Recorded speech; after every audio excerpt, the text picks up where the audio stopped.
कल बड़ी उम्मीदों के साथ देश का किसान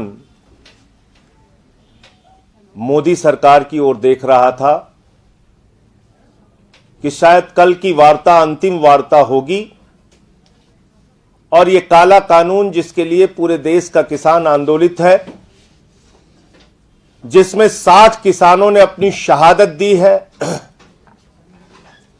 पंजाब का किसान, हरियाणा का किसान, उत्तर प्रदेश का किसान, उत्तराखंड का किसान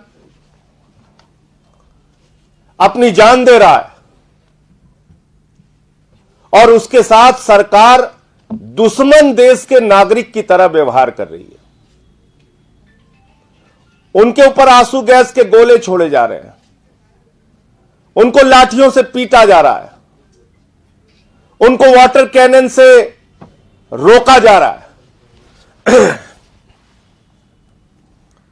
और साथ ही साथ उनको अपमानित करने के लिए आतंकवादी, खालिस्तानी, पाकिस्तान से मिला हुआ, चीन से मिला हुआ, पता नहीं क्या क्या तमगा लगा रहे हैं किसानों के ऊपर। यानी देश के अन्नदाता को जिस तरह से 2 दिन पहले दृश्य सामने आया कि खट्टर सरकार उनके ऊपर गोलों की बौछार कर रही है,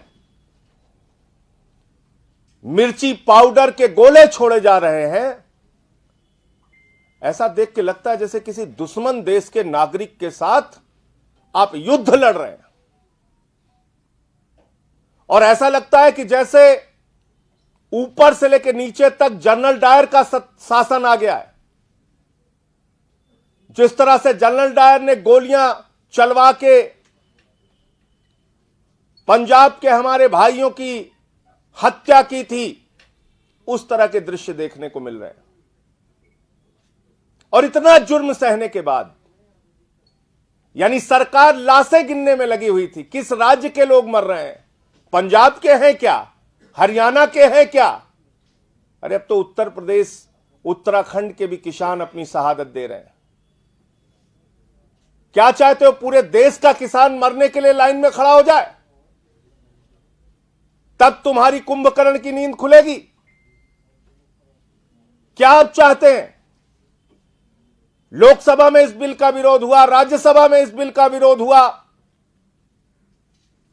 सड़क पर इस बिल का विरोध हो रहा है, ऑर्डिनेंस के जरिए चोरी चुपके पिछले दरवाजे से आपने बिल पास किया, पार्लियामेंट में चर्चा तक नहीं कराई इस पे।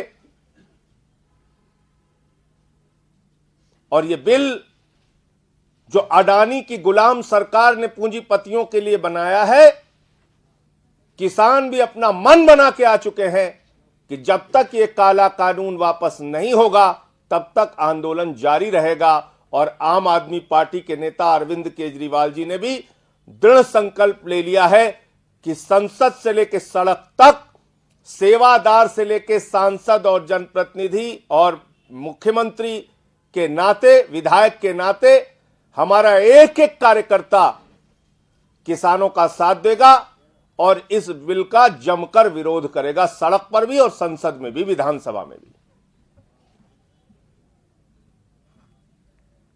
कल बड़ी उम्मीद थी कि शायद ये काला कानून वापस लेने के बारे में कोई फैसला सरकार करे, लेकिन जैसा पहले हुआ कल भी उसी तरीके से उम्मीदों पर पानी फेर दिया सरकार ने।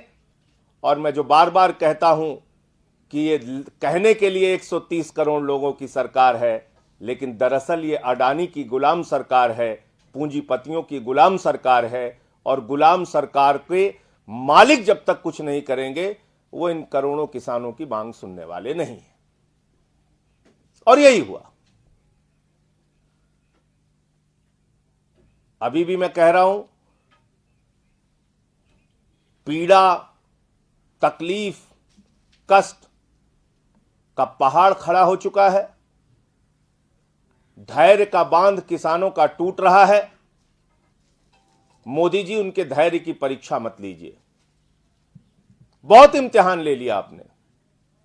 इस कड़कती ठंड में उनको खूब तड़पा लिया।